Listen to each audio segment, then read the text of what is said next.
Bow, bow, bow, bow, bow, bow, ba-down, ba-down, bow, bow, bow, bow, bow. Now this is a story all about how I was redrawing an old character and then, oh wow, I tripped down the stairs and landed on my head and suddenly I drew a perspective piece instead.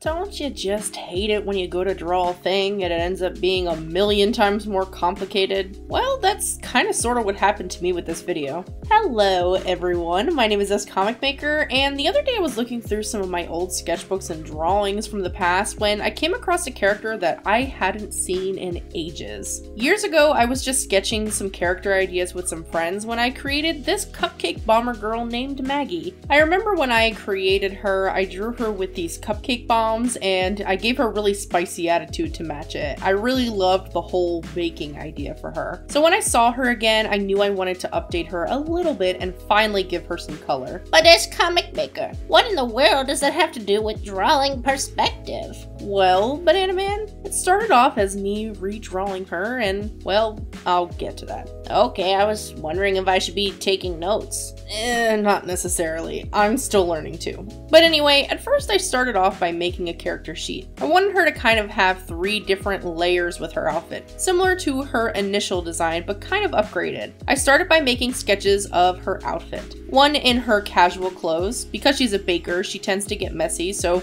she never really wears pretty or frilly outfits. A t-shirt and jeans is all that she really needs. But I wanted to kind of give her some early greaser vibes, so I rolled up the sleeves of her shirt and gave her kind of a poofy bang updo to mimic the hair of that time. I also wanted to really emphasize her bow with this one because I figured I could play with a really devilish silhouette with it. Because when I originally made her, she was actually supposed to be some kind of villain or vigilante. I wanted her outfit to be layered, so I also drew a version of her with her apron on, and then a full outfit where she has a scarf and jacket on as well, like in her original design. I really liked the puffer jacket, so I wanted to keep it. I liked the vibe of the third drawing a lot, so I decided to use it as the base for the final character sheet. I kept at least 2 of the drawings with her where she has the lollipop in her mouth for this one, as I figured I could draw her with or without it if I wanted to. Another difference in this design compared to the original is now she has 2 weapons in her arsenal, the cupcake bomb and the rolling pin. I like the idea that Maggie can kind of go to the extreme with the bomb concept, or they can end up being just like cherry smoke bombs and she can use them to her advantage. What I mean by this is, for Maggie's backstory, I wanted her to come from a really rough part of town. She never had much growing up and she really had to learn to be tough to survive. She was raised by this wonderful older black woman named Edith who basically took her in, as well as a lot of strays in the neighborhood. They couldn't afford a lot, so to make up for it, they made everything that they had. Their house was a mishmash of recycled items to create shelves and doors, etc. They raised chickens for their eggs, and when it came to things like bread or other baked goods, they all pitched in to make it so they could spread their dollars as far as they could go. Because of this, Maggie learned the basics of baking from a really young age, but the first love she could ever remember was a cupcake. Whenever it was someone's birthday, Edith would bake cupcakes from scratch. It was much easier to bake dozens of cupcakes than to try to make sure everyone gets an even slice of a whole cake. Once Maggie got older, she basically became Edith's right hand in baking and cooking for the family. She got even more experience by working at a local bakery when she was old enough so she could start saving money as well. Because by then, she already had a dream of opening her own bakery one day, with delicious and inexpensive treats that anyone in the neighborhood could afford. There was just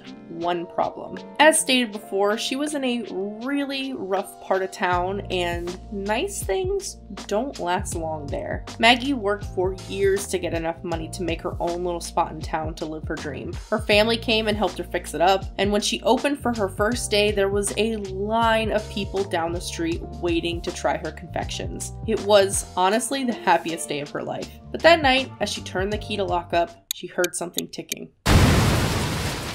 Maggy regained consciousness slowly while smelling a mix of hot metal and baked goods. Her eyes widened when she saw her shop in shambles. It only took one day for her dream to be shattered. Her family tried to comfort her, but there was nothing to be said. She wasn't going to let anything stop her. She was going to protect her turf no matter what. She scrubbed the soot in every corner of her shop, and the only thing salvageable was one oven.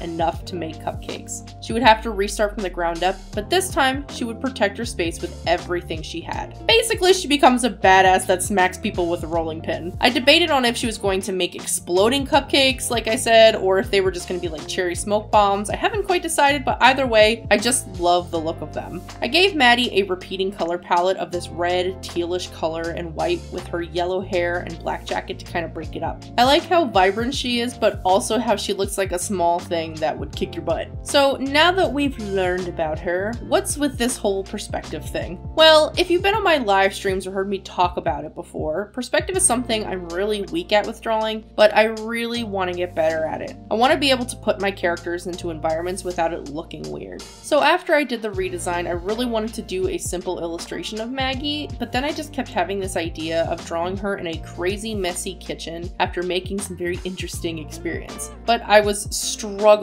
so hard with how to begin. I found this image of a doll kitchen that had a really fun perspective to it, so I decided to try to sketch out what my idea was. But I hit a huge roadblock as I began. The more I started to pick at the drawing, the more frustrated I got. So I decided it was time to practice first. I do these art study live streams on my channel, and I decided that I would start by trying to figure out some basic perspective stuff first. My friend Gebs Art over on Twitch, who's an incredible perspective master, I mean, freaking look at these! Links to his social media will be in the description. He ended up joining me on my live stream, and all of us struggled to draw very simple buildings together, except for Gebs. I then showed him and my other art friend LtTim the sketch that I had and talked about my struggles, and both of them showed me how they would approach a drawing like that. With some practice and some great advice from them both, I took a crack at it again. Initially, I drew the kitchen by just eyeballing it, but realized that just wasn't gonna fly for this. It's where I really got frustrated, and then that's when I asked my friends for help. So you'll see in the footage that eventually I expand the canvas and try to find my perspective points first. Of course, I ended up drawing something with a weird warped 3-point perspective, and I honestly struggled to come back to this multiple times. It's honestly why I've spent so long making another video, because I was just going back and forth with this one. I'm pretty comfortable with drawing characters now, but I feel like there's a wall in my mind when I try to incorporate other things, and that is honestly so frustrating at this point in my art career. So I took my time coming back to it when I could muster, and suddenly things started to click little by little. Now I'll probably be making backgrounds with lots of references in the future as well, but it was finally starting to feel less stressful the longer I picked at this drawing, and eventually ended up with line art that I'm honestly really